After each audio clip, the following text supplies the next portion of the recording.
कक्षा 10 सामाजिक विज्ञान इकाई 4 अर्थशास्त्र। इसके अंतर्गत जो दूसरा अध्याय है भारतीय अर्थव्यवस्था के क्षेत्रक। तो हमें भारतीय अर्थव्यवस्था के क्षेत्रक का अध्ययन करना है, जिसमें हमें प्राथमिक, द्वितीयक, तृतीयक और चतुर्थक क्षेत्रों का अध्ययन करना है। और आप अर्थव्यवस्था में प्राथमिक, द्वितीयक और तृतीयक क्षेत्र से परिचित होंगे कि प्राथमिक जो क्षेत्र होते हैं उसके अंतर्गत ऐसे क्रियाकलापों को रखा जाता है जो सीधे प्रकृति से लिया जाता है, जिसमें कृषि है, मत्स्य पालन है या मत्स्य आखेट है, वन वस्तु संग्रह है और आखेट है, खनन क्षेत्र हैं। इन सब को प्राथमिक क्षेत्र के अंतर्गत गिना जाता है। द्वितीयक क्षेत्र के अंतर्गत ऐसे विनिर्माण उद्योग को शामिल किया जाता है जो प्राथमिक उत्पादों से उसको परिष्कृत करके और उपयोगी बना करके उपयोग में लाया जाता है। ऐसे क्षेत्र द्वितीयक क्षेत्र के अंतर्गत आते हैं, जैसे सूती मिल है और चीनी उद्योग है और चाय पत्ती है उद्योग है। इस तरह फर्नीचर उद्योग हैं। इस तरह के उद्योगों को हम द्वितीयक क्षेत्रक मानते हैं या हैं। तृतीयक क्षेत्र के अंतर्गत द्वितीयक और तृतीयक क्षेत्र की गुणवत्ता बढ़ाने के लिए जो लोग लगे हुए हैं वो तृतीयक क्षेत्र में आते हैं, जिसमें परिवहन, क्लर्क या और तरह से जो सीधे उत्पाद न करके उत्पादन की गुणवत्ता को बढ़ाते हैं, ऐसे क्षेत्रों को तृतीयक श्रेणी के अंतर्गत रखा गया है। चतुर्थक अर्थव्यवस्था के जो चतुर्थक क्षेत्र हैं वो बौद्धिक क्षमता वाले व्यक्तियों का उपयोग करके नए नए आविष्कार या नई नई व्यवस्थाओं को लागू करने वाले लोग चतुर्थक श्रेणी के अंतर्गत आते हैं। इसमें मैनेजमेंट है, शोध है, नए आविष्कार हैं, इन सब के अंतर्गत इनको रखा गया है। तो आइए हम इस पर आधारित प्रश्नों का अध्ययन करते हैं।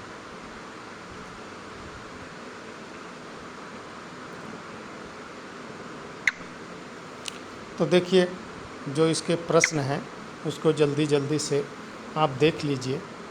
प्राथमिक क्षेत्र में शामिल की जाने वाली किन्हीं दो गतिविधियों के नाम बताओ। तो वो कृषि है, मछली पालन है या मछली पकड़ना है। तृतीयक के क्षेत्र में शामिल होने वाले किन्हीं दो गतिविधियों के नाम बताइए। तो संचार है, बैंकिंग है, परिवहन है। किसी बैंक में कार्यरत मैनेजर को किस क्षेत्रक में शामिल किया जाएगा, वो तृतीयक क्षेत्रक है। और भारत के राष्ट्रीय आय में सर्वाधिक योगदान किस क्षेत्रक का है, वो है तृतीयक क्षेत्रक का। उद्योगों को किस क्षेत्र में सम्मिलित किया जाता है, तो वो द्वितीयक क्षेत्र में आते हैं। विकसित देशों में जीडीपी का सर्वाधिक योगदान किस क्षेत्रक का होता है, तो वो तृतीयक क्षेत्रक का होता है। किस क्षेत्र के परिसंपत्ति का स्वामित्व एवं सेवाओं का संचालन सरकार के हाथ में होता है, वो होता है सार्वजनिक क्षेत्र में। भारत में सार्वजनिक क्षेत्र के कोई दो उदाहरण बताइए। तो रेलवे है, डाक है, ये सब हैं। लेकिन रेलवे भी अब धीरे धीरे प्राइवेटेशन, इसका भी प्राइवेटीकरण हो रहा है। कार्यों के आधार पर अर्थव्यवस्था को कितने भागों में विभाजित किया जाता है? कार्य के आधार पर अर्थव्यवस्था को 3 भागों में विभाजित किया जाता है। प्राथमिक क्षेत्रक, द्वितीयक क्षेत्रक और तृतीयक क्षेत्रक और प्राथमिक क्षेत्रक से आप क्या समझते हैं? जब हम प्राकृतिक संसाधन का उपयोग करके किसी वस्तु का उत्पादन करते हैं तो इसे प्राथमिक क्षेत्रक की गतिविधि कहते हैं। द्वितीयक क्षेत्र से आप क्या समझते हैं? द्वितीयक क्षेत्र की गतिविधियों के अंतर्गत प्राकृतिक उत्पादों को विनिर्माण प्रणाली के जरिए अन्य रूपों में परिवर्तित किया जाता है। तृतीयक क्षेत्र को सेवा क्षेत्र क्यों कहते हैं? तृतीयक क्षेत्र की गतिविधियों से वस्तुओं के बजाय सेवाओं का सृजन किया जाता है, अतः इसे सेवा क्षेत्र भी कहा जाता है। सेवा क्षेत्र को परिभाषित कीजिए। परिवहन, संचार, वित्त, बीमा, संग्रहण, बैंकिंग आदि सेवाएं प्रदान करने वाले क्षेत्र को सेवा क्षेत्र कहते हैं। घरेलू उत्पाद यानी जीडीपी का क्या अभिप्राय है? किसी अर्थव्यवस्था में तीनों क्षेत्रकों के उत्पादन के कुल योग को सकल घरेलू उत्पाद कहते हैं। आर्थिक विकास के साथ साथ किस क्षेत्र की भूमिका बढ़ती जाती है? आर्थिक विकास के साथ साथ तृतीयक अथवा सेवक क्षेत्रों की भूमिका निरंतर बढ़ती जाती है। मध्यवर्ती वस्तुएं किसे कहा जाता है? मध्यवर्ती वस्तुएं वे होती हैं जिन्हें अंतिम वस्तुओं और सेवाओं के निर्माण में इस्तेमाल किया जाता है। मध्यवर्ती वस्तुएं वे होती हैं जिन्हें अंतिम वस्तुओं और सेवाओं के निर्माण में इस्तेमाल किया जाता है। वर्तमान में भारत में रोजगार की दृष्टि से किस क्षेत्र की भूमिका महत्वपूर्ण है? तो भारत में तो प्राथमिक क्षेत्र ही महत्वपूर्ण है। जीडीपी में योगदान की दृष्टि से भारत में किस क्षेत्र की भूमिका महत्वपूर्ण है? तो जीडीपी में योगदान की दृष्टि से भारत में तृतीयक क्षेत्र का महत्वपूर्ण योगदान है। संगठित क्षेत्रों के कोई दो लाभ बताइए। तो वो दो लाभ हैं। नंबर 1, कर्मचारियों को नियमित रोजगार मिलता है। नंबर 2, कर्मचारियों को अवकाश एवं भत्ते मिलते हैं। संगठित क्षेत्रों से क्या अभिप्राय है? संगठित क्षेत्र वे कार्यस्थल होते हैं जहां रोजगार की अवधि नियमित होती है तथा सरकारी नियमों का अनुपालन होता है। असंगठित क्षेत्र के कोई दो दोष बताइए।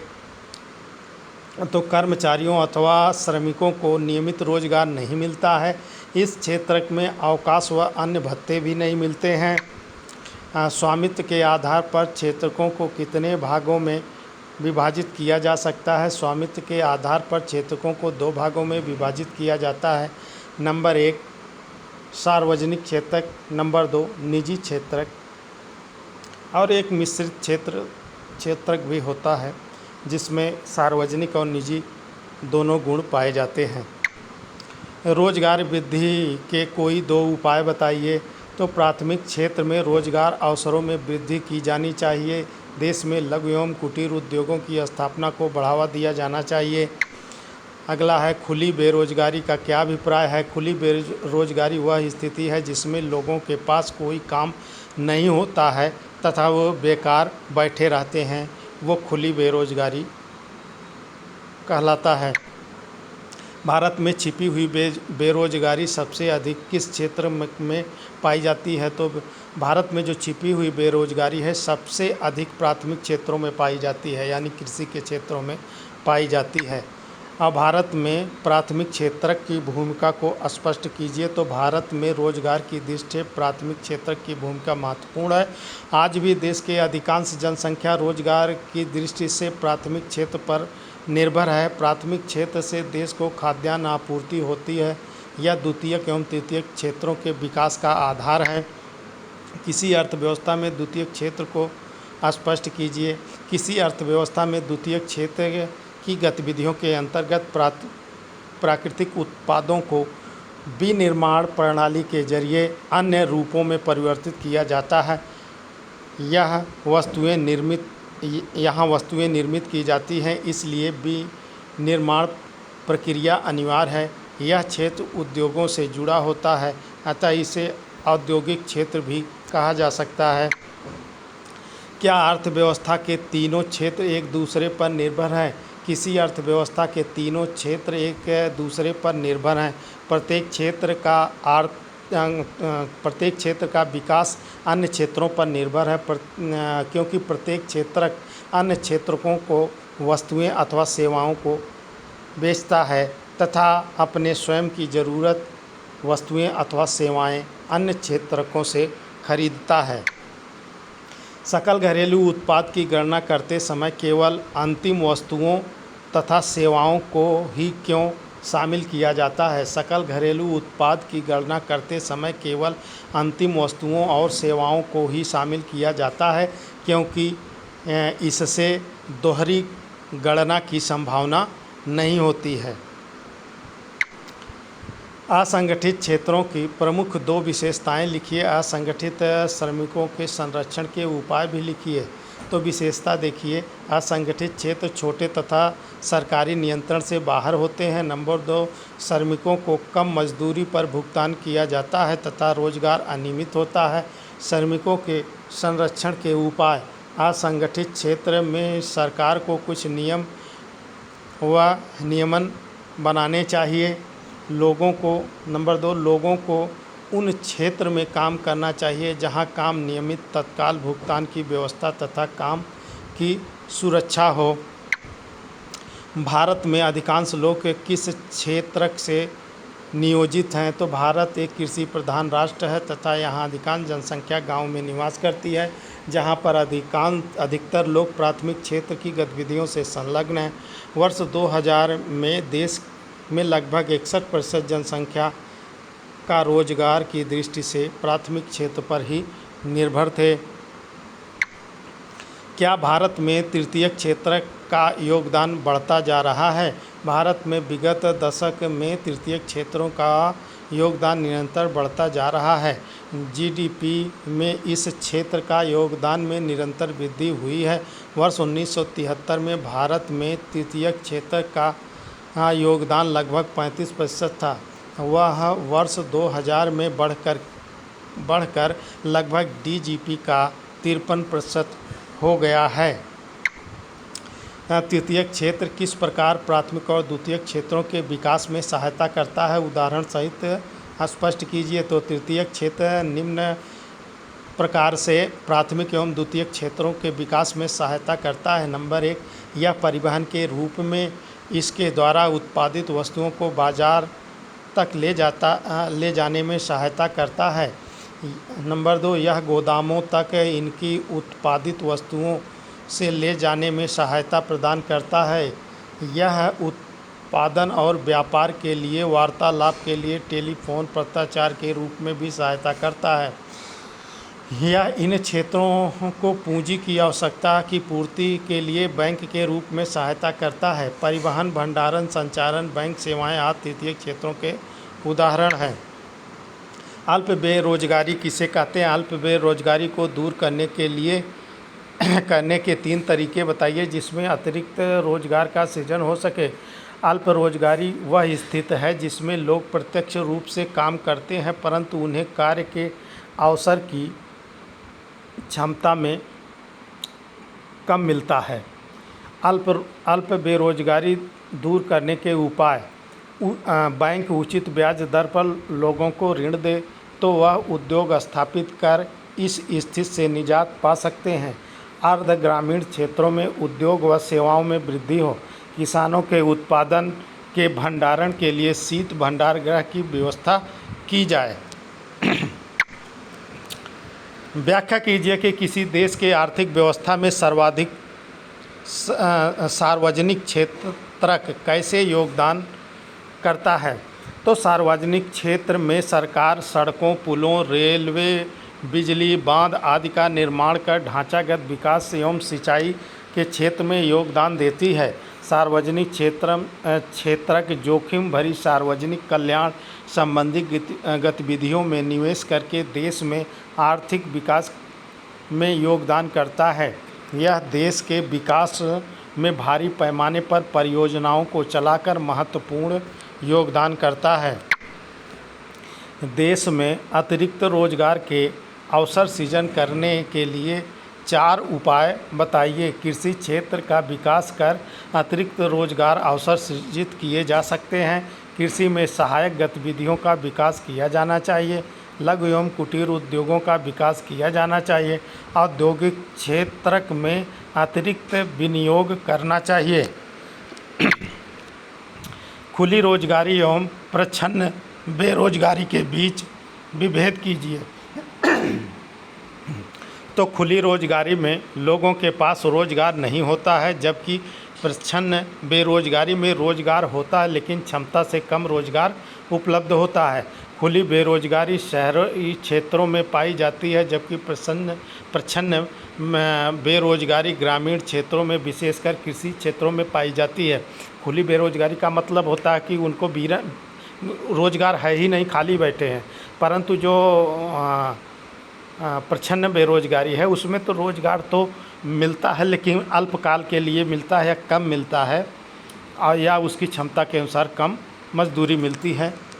तो इस तरह खुली बेरोजगारी और प्रच्छन्न बेरोजगारी के बारे में आप जान चुके। किस आर्थिक क्षेत्र के अंतर्गत अल्प रोजगार की दशाएं अधिक पाई जाती हैं? कोई 2 उदाहरण बताइए। प्राथमिक क्षेत्र के अंतर्गत अल्प रोजगार की दशाएं पाई जाती हैं। इनमें 2 प्रमुख कारण हैं जो निम्नलिखित हैं। नंबर 1, देश का अधिकांश श्रमिक कृषि क्षेत्र से जुटा हुआ, जहां कार्य केवल कुछ महीनों के लिए होता है, अतः यह अल्प बेरोजगारी की स्थिति पैदा करता है। परिवार के सभी सदस्य कृषि कार्य में लगे होते हैं, जिसमें प्रत्येक व्यक्ति कुछ काम तो करता है, किंतु किसी को भी पूर्ण रोजगार प्राप्त नहीं होता है। हमें अल्प बेरोजगारी के संबंध में क्यों विचार करना चाहिए? भारत में कई क्षेत्रों में अल्प बेरोजगारी पाई जाती है। विशेष रूप से कृषि क्षेत्रों में अल्प बेरोजगारी पाई जाती है। अल्प बेरोजगारी में लोगों को उनकी क्षमता के अनुरूप रोजगार नहीं मिलता है। वे रोजगार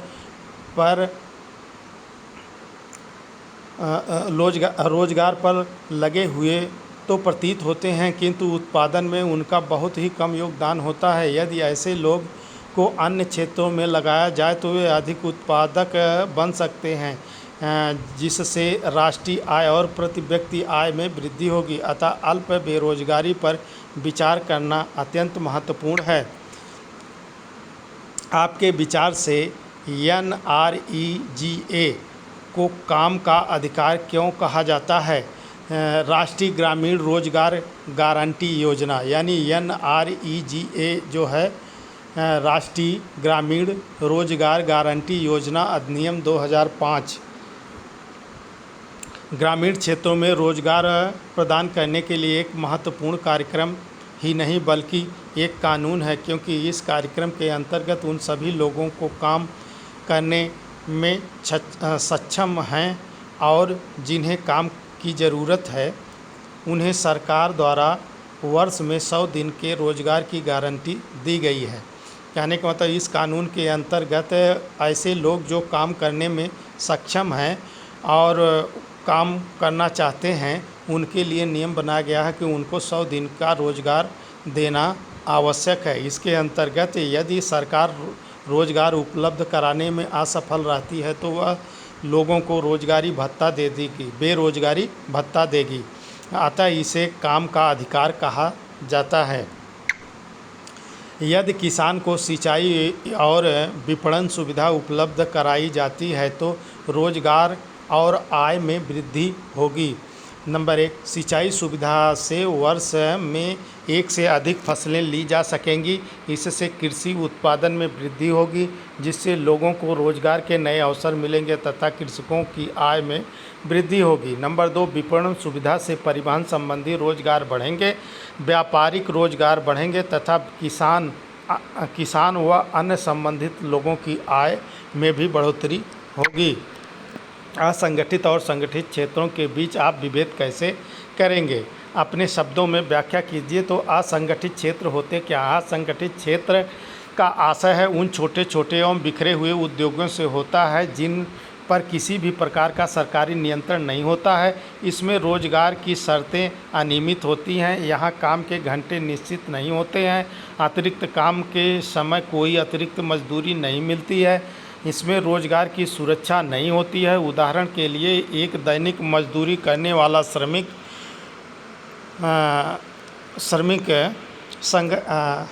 श्रमिक जो होता है वो डेली काम करता है, और जो डेली काम पाता है वही उसका काम है, और अगले दिन मिलेगा कि नहीं इसकी कोई गारंटी नहीं है। अब देखिए संगठित क्षेत्र क्या होता है। संगठित क्षेत्र में वे उद्योग अथवा कार्यस्थल आते हैं जहां रोजगार की अवधि नियमित होती है तथा वहां सरकारी नियमों और विनियमों का पालन किया जाता है। इसमें रोजगार की शर्तें नियमित होती हैं, यहाँ काम के घंटे निश्चित होते हैं तथा अतिरिक्त कार्य करने पर अतिरिक्त मजदूरी मिलती है। इसमें रोजगार की सुरक्षा होती है। उदाहरण के लिए एक बड़े कारखाने में काम करने वाले श्रमिक, बड़े कारखानों में काम करने वाले श्रमिकों को ये सारी सुविधाएं मिलती हैं। तृतीय क्षेत्र तथा अन्य क्षेत्रकों से भिन्न कैसे हैं, सौ उदाहरण व्याख्या कीजिए। तो तृतीय क्षेत्र अथवा सेवा क्षेत्र में वे गतिविधियां सम्मिलित की जाती हैं जो प्राथमिक और द्वितीय क्षेत्रकों के विकास में सहायक होती हैं। तृतीय क्षेत्र तथा अन्य क्षेत्रकों से इसलिए भिन्न होता है क्योंकि इस क्षेत्रक में किसी वस्तु का उत्पादन नहीं किया जाता, बल्कि विभिन्न प्रकार की सेवाओं को सम्मिलित किया जाता है, जैसे चिकित्सा, वकील, अध्यापक द्वारा प्रदान की जाने वाली सेवाओं को तृतीय क्षेत्र में सम्मिलित किया जाता है। प्रच्छन्न बेरोजगारी से आप क्या समझते हैं? शहरी एवं ग्रामीण क्षेत्रों में उदाहरण देकर के व्याख्या कीजिए। प्रच्छन्न बेरोजगारी जो होती है, प्रच्छन्न बेरोजगारी को छिपी बेरोजगारी भी कहा जाता है। यह अल्प बेरोजगारी का ही एक रूप है। इसमें व्यक्ति को अपनी क्षमता के अनुरूप पूरा कार्य नहीं मिलता है। इसमें यह तो प्रतीत होता है कि व्यक्ति रोजगार पर लगा हुआ है तथा वह बेरोजगार नहीं है, किंतु उस व्यक्ति का उत्पादन में कोई योगदान नहीं होता है। यदि उसे उस आर्थिक गतिविधियों से हटा दिया जाए तो भी उत्पादन पर कोई प्रतिकूल प्रभाव नहीं पड़ेगा, यानी जबरी लगा हुआ है, मजबूरी बस।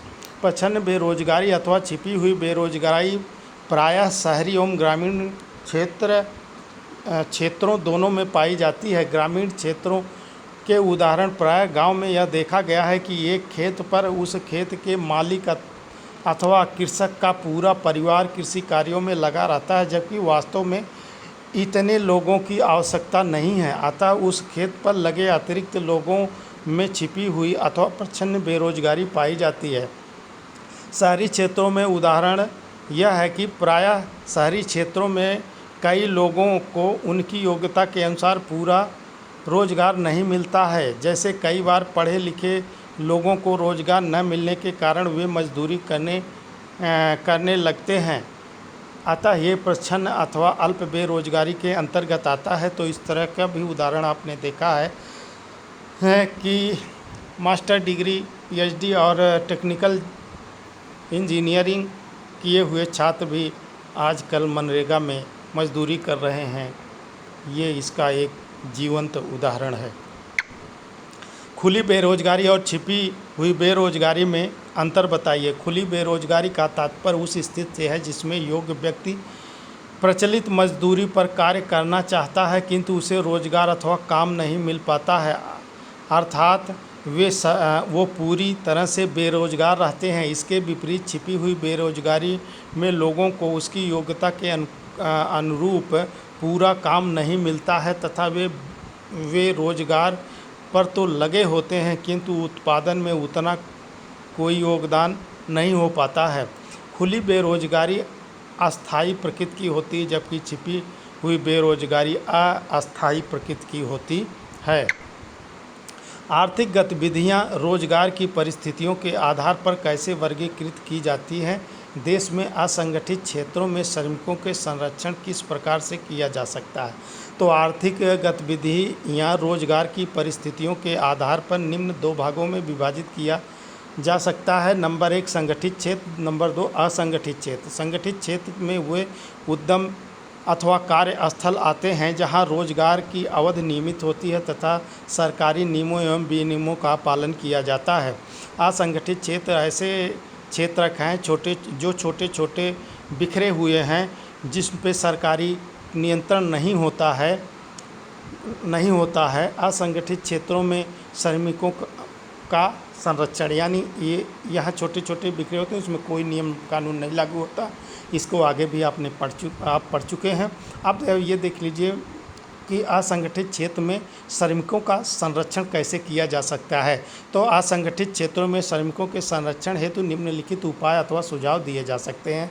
नंबर 1, ग्रामीण क्षेत्रों में सुविधाओं का विस्तार, यानी ग्रामीण व कृषि के क्षेत्रों में विभिन्न वस्तुएं जैसे वित्त सुविधा, शिक्षा, स्वास्थ्य, विपणन सुविधा आदि का विस्तार किया जाना चाहिए। नंबर 2, लघु एवं कुटीर उद्योगों को संरक्षण, विभिन्न लघु एवं कुटीर उद्योगों के विकास हेतु उन्हें सरकार द्वारा संरक्षण दिया जाना चाहिए। नंबर 3, पिछड़े वर्गों का उत्थान, अधिकांश पिछड़े वर्ग के लोग असंगठित क्षेत्र में कार्य करते हैं, अतः सरकार को इन वर्गों के उत्थान हेतु विशेष प्रयास किए जाने चाहिए।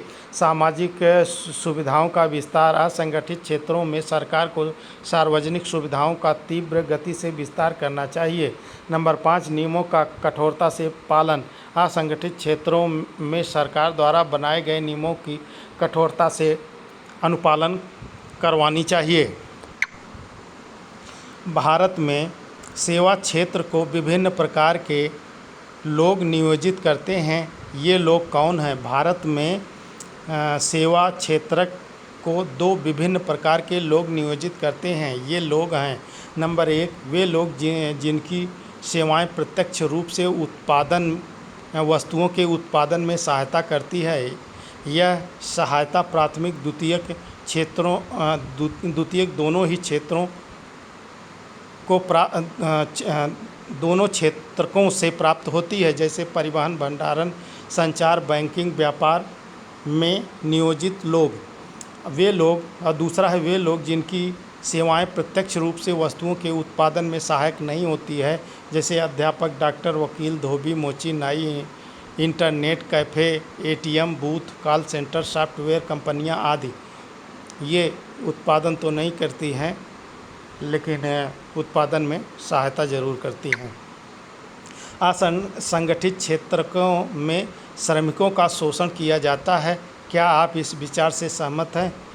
अपने उत्तर के समर्थन में कारण दीजिए। हाँ, मैं इस विचार से सहमत हूँ कि असंगठित क्षेत्रों में श्रमिकों का शोषण किया जाता है।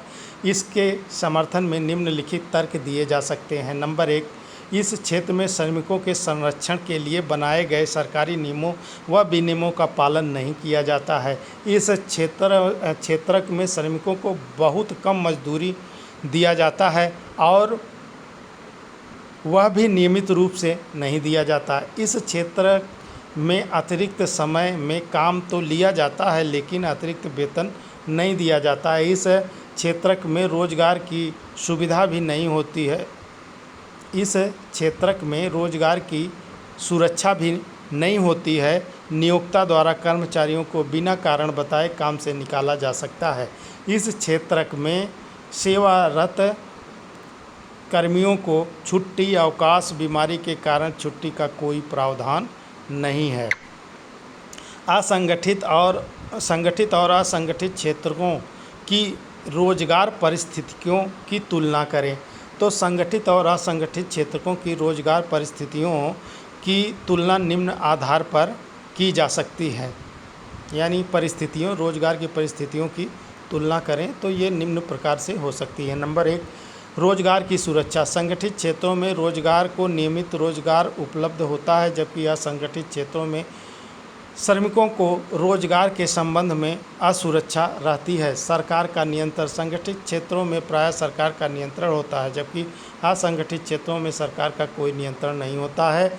नंबर 3, सरकारी नियमों और नियमन, यानी सरकारी नियम और विनियम। संगठित क्षेत्रों में सरकारी नियमों और विनियमों का अनुपालन किया जाता है, जबकि असंगठित क्षेत्रों में इसका पालन नहीं किया जाता। श्रमिकों का शोषण। असंगठित क्षेत्रों में प्रायः श्रमिकों का शोषण किया जाता है, जबकि संगठित क्षेत्रों में श्रमिकों का शोषण नहीं होता है। राष्ट्रीय ग्रामीण रोजगार गारंटी अधिनियम 1905 यानी नरेगा 2005 के उद्देश्यों की व्याख्या कीजिए। यानी national rural employment guarantee act, ये 2005 में यानी नरेगा के नाम से प्रचलित है। ये 2005 में लाया गया था और बहुत हद तक अच्छा काम भी हुआ इसमें। राष्ट्रीय ग्रामीण रोजगार गारंटी अधिनियम 2005 ग्रामीण क्षेत्रों में रोजगार उपलब्ध कराने का न केवल एक महत्वपूर्ण कार्यक्रम है बल्कि एक कानून है। इस कानून के तहत ग्रामीण क्षेत्रों में उन सभी लोगों को जो काम करने में सक्षम हैं तथा जो काम करना चाहते हैं उन्हें सरकार द्वारा 1 वर्ष में 100 दिन के रोजगार की गारंटी दी जाती है। यही इस कार्यक्रम का मुख्य उद्देश्य है। यदि सरकार रोजगार उपलब्ध कराने में असफल रहती है तो लोगों को बेरोजगारी भत्ता दिया जाता है। अब देखिए, सार्वजनिक क्षेत्र एवं निजी क्षेत्र के कोई 3 अंतर स्पष्ट कीजिए। तो सार्वजनिक क्षेत्र के अंतर्गत आर्थिक गतिविधियों पर सरकार का स्वामित्व एवं नियंत्रण होता है तथा ये गतिविधियां सरकार द्वारा चलाई जाती हैं। जैसे रेलवे एक सार्वजनिक उपकरण है। इसके विपरीत निजी क्षेत्र में आर्थिक गतिविधियों पर निजी व्यक्तियों का स्वामित्व एवं नियंत्रण होता है तथा वे निजी हित हेतु उन आर्थिक गतिविधियों का संचालन करते हैं। जैसे हमारे पास स्थित ICICI बैंक एक निजी क्षेत्र का उपक्रम है। इस तरह बड़ी बड़ी कंपनियां भी निजी क्षेत्रों में काम कर रही हैं। सार्वजनिक क्षेत्र का उद्देश्य सार्वजनिक कल्याण में वृद्धि करना होता है, जबकि निजी क्षेत्र की गतिविधियों का उद्देश्य आर्थिक लाभ अर्जित करना होता है। नंबर 3, सार्वजनिक क्षेत्र में किए गए व्यय की भरपाई सरकार करों के माध्यम से करती है, जबकि निजी क्षेत्र के लिए ऐसे व्ययों की भरपाई लाभ से ही की जाती है। सार्वजनिक क्षेत्र की गतिविधियों के कुछ उदाहरण दीजिए और व्याख्या कीजिए कि सरकार द्वारा इन गतिविधियों का कार्यान्वयन क्यों किया जाता है। तो सार्वजनिक क्षेत्र में वे गतिविधियां आती हैं जिन पर सरकार का स्वामित्व एवं नियंत्रण होता है। सरकार द्वारा इन गतिविधियों का क्रियान्वयन सामाजिक कल्याण हेतु करती है। सरकार इन गतिविधियों के माध्यम से लोगों की सुविधा बढ़ाकर उनका जीवन स्तर उठाने का प्रयास करती है। इन गतिविधियों के अंतर्गत सरकार रेलवे, चिकित्सा, शिक्षा, सड़क निर्माण, पुल आदि का निर्माण करती है और उन गतिविधियों का संचालन करती है। परंतु अगर इन सारी चीज़ों का निजीकरण हो जाए तो समझिए सामाजिक कल्याण का क्या होगा। व्याख्या कीजिए कि किसी देश के आर्थिक विकास में सार्वजनिक क्षेत्र कैसे योगदान करता है। किसी भी देश के आर्थिक विकास में सार्वजनिक क्षेत्र की भूमिका महत्वपूर्ण होती है, जिसे निम्न बिंदुओं से स्पष्ट किया जा सकता है। नंबर 1, आधारभूत सुविधाओं का विस्तार। सरकार अनेक कार्य करती है तथा देश के आधारभूत सुविधाओं का विस्तार करती है, जैसे शिक्षा एवं स्वास्थ्य सुविधाओं का विस्तार, सड़कों एवं रेल परिवहन का विस्तार, संचार सुविधाओं का विस्तार। नंबर 2, सामाजिक कल्याण। सरकार समाज के कल्याण हेतु लोगों को अनेक सार्वजनिक सेवाएं उपलब्ध कराती है। नंबर 3, गरीबी एवं बेरोजगारी निवारण। सरकार देश में गरीबी एवं बेरोजगारी दूर करने हेतु अनेक प्रयास करती है जो निजी क्षेत्र में संभव नहीं है। नंबर 4, लोगों के जीवन स्तर में वृद्धि। सार्वजनिक क्षेत्र में सरकार ऐसी अनेक गतिविधियां चलाती हैं जिनमें लोगों का जीवन स्तर ऊंचा उठाने में मदद मिलती है। पूंजी निर्माण। सार्वजनिक क्षेत्र पूंजी निवेश द्वारा पूंजी निर्माण की दर में वृद्धि करने में सहायक है। अगला प्रश्न है, आर्थिक कार्यों के आधार पर अर्थव्यवस्था के क्षेत्रों का विस्तार से वर्णन कीजिए। तो आर्थिक कार्यों के आधार पर अर्थव्यवस्था के 3 प्रमुख क्षेत्रों में विभाजित किया जा सकता है। नंबर 1, प्राथमिक क्षेत्र। प्राथमिक क्षेत्र प्रकृति पर निर्भर करता है। जब हम प्राकृतिक संसाधनों का उपयोग करके किसी वस्तु का उत्पादन करते हैं तो उसे प्राथमिक क्षेत्र की गतिविधि कहा जाता है। इस क्षेत्र में मुख्य रूप से कृषि, पशुपालन, डेयरी, मत्स्य पालन, वन वस्तु संग्रह आदि को सम्मिलित किया जाता है। भारतीय अर्थव्यवस्था में रोजगार की दृष्टि प्राथमिक क्षेत्र की भूमिका अत्यंत महत्वपूर्ण है। द्वितीयक क्षेत्र किसी भी देश में द्वितीयक क्षेत्र की गतिविधि के अंतर्गत प्राकृतिक उत्पादों को विनिर्माण प्रणाली के जरिए अन्य रूपों में परिवर्तित किया जाता है। इस क्षेत्र में विनिर्माण की प्रक्रिया अपरिहार्य है।